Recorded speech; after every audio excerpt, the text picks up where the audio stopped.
Hey, what's going on everybody? Welcome to my new video. It's the 4th month update after my 2nd hair transplant, so stay tuned. Hey, welcome back everybody. My name is Matt and you're watching my hair loss and hair transplant related channel. For all you new guys who haven't watched any videos on my channel, maybe starting out on your hair transplant journey, make sure you download my free ebook 5 things I wished I had known before my hair transplant. Very valuable. I actually updated this ebook a couple weeks ago in 2020, so it's going to be even more valuable for the new guys. Now, in this update, I'm going to be talking about my recipient area, how the hair growth has been going.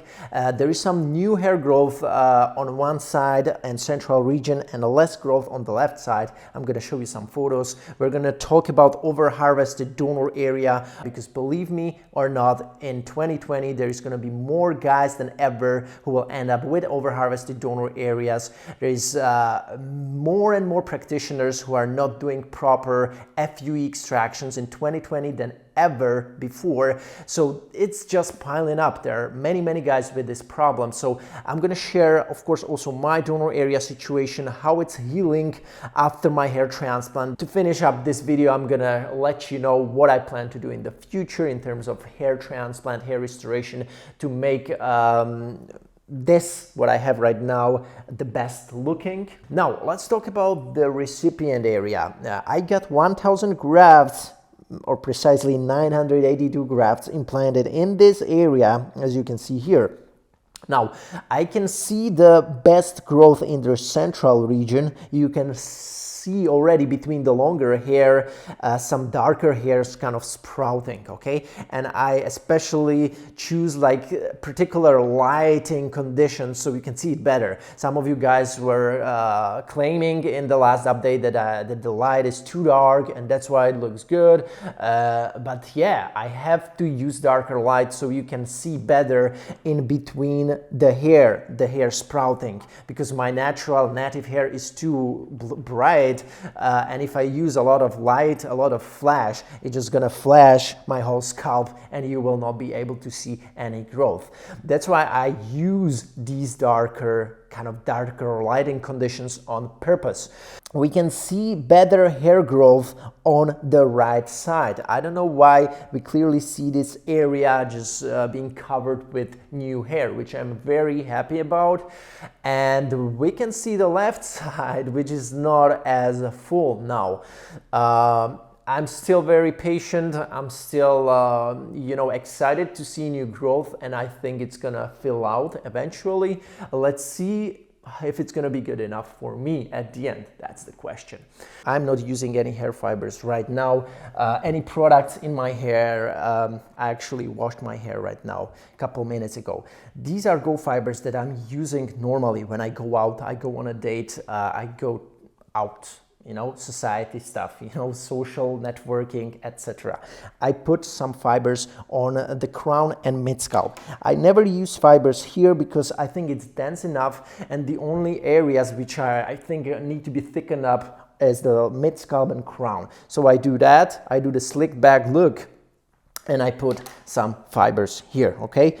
So if you're interested, never tried fibers, you can check out the link in my video description. You can get a sample for free, 7 gram. You just pay the shipping and try the shade which you like, which feels natural on you. I'm using medium brown, by the way. Some of you guys were asking me which shade is Matt using. It's medium brown.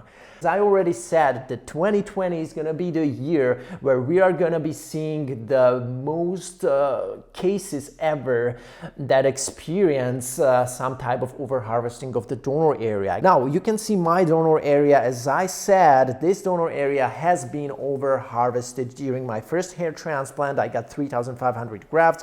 We can clearly see some patchy spots where the density has been decreased to such an extent that you clearly see it's overharvested. It's almost 50% of grafts had been taken out from particular spots per square centimeter of my donor. Now, this shouldn't be the case. It should look much more homogeneous, so you cannot see that there is a patch or not. There are many guys like this, like myself, with this type of donor. That's why I also chose to do only 1,000 grafts with my second FUE. I didn't want to push it. Sure, I would have gotten a better coverage, but I don't care about that if my donor will look like shit. That's why I only chose 1,000 graft FUE. So you have two options now. If you are in the similar situation, maybe you got one FUE already. You can do another small FUE session. Assuming you are on medication, you are not just doing another transplant without properly managing your hair loss in the first place. Assuming you're doing it, you can do a small FUE or you do FUT. Yes, the strip is still possible and viable option for you, for all you guys who have already done one FUE. I'm going to be talking about this in another video with a hair transplant doctor who's doing strips and FUEs and has been doing it for a very long time. So we're going to be discussing that. It's an option for many guys despite of over-harvested donor area. It's important to talk about this. I think there are going to be many videos I'm going to be doing this year on donor area management and hair transplant planning because it's a big issue. What is the plan with my next hair transplants? You know, many of you guys have been asking me since my last video with HLC, like, Matt, do you plan on getting a third transplant already? Your second one hasn't even grown out yet. No, I'm not planning my third transplant. I'm just informing myself about the options that I have, the coverage that is going to be achievable with this transplants, 1 or 2 transplants. Now, here is what I plan. Now, I'm going to slick it back for you here so you can see how I like to style my hair the most. Now, this is going to be covered with transplanted hair. Now, if we go all the way here, I'll probably be able to cover it up also. This will be left and probably consumed with hair loss entirely in the future. I'm not going to be able to cover it up sufficiently, probably. That's okay. As long as I have good density or fairly good density until here, so I can do a slick back hairstyle and it's gonna look fine, then I'm gonna be fine with it. I'm gonna consider it as success, okay? That's my criteria, of course. In my opinion, this hair is pretty thick on the frontal hairline, so the more the hair will be thick here in the central region, hairline and mid-scalp, the more it will have also more volume if you kind of just slick it back, because the hair will then kind of pile up in this crown area where the hair loss is, and it will just completely cover it up. So I think that's my strategy, or most sane strategy that would make sense for me in the future in terms of styling my hair. You know, guys who are having maybe slight balding crown or slightly receding temples, that's a sign of maturity. I mean, if you get into your 30s, 40s, the more it suits you, the more it's appropriate for your age, for your persona. So I wouldn't really like obsess about covering my crown entirely. I would never be that guy. I don't think that's worth the hassle. We also know that the regrowth on the crown is a little bit more poor as opposed to hairline and mid-scalp, so I wouldn't push it. You know, also transplanting the hair on the crown, I would only do if I know that I'm the suitable candidate for it, if I have great donor area reserves, which I don't have. So I'm not gonna even start this battle on my crown, because we know, and every hair transplant doctor will also tell you, that implanting the hair on the crown, it goes in a more perpendicular kind of direction. So to create a good coverage on the crown, you need a lot of hair, man. So it's much more easier to create a good coverage with the hair transplant on the hairline and mid-scalp, where the hair is growing very steep. So it's much more likely to cover the balding areas nicely, even if it's not dense.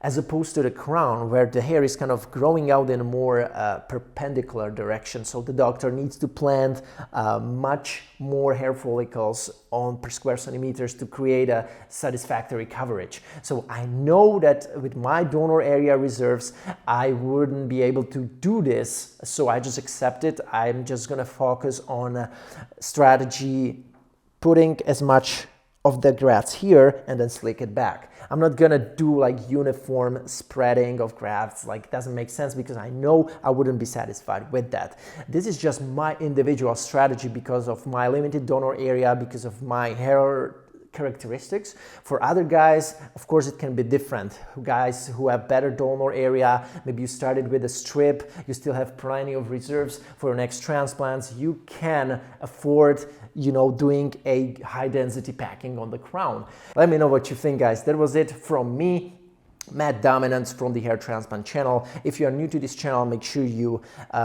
check out also my other videos on topics of derma rolling, topical finasteride, anti-hair loss treatments, plenty of useful stuff for new guys. So make sure you do that. Let me know in the comments how you like this video. If you have any questions, also let me know, and we'll see you in the next video. Take care. Also, don't forget to join our Facebook group, Hair Transplant Experiences, in case you want to learn something from other guys and exchange your experience with us.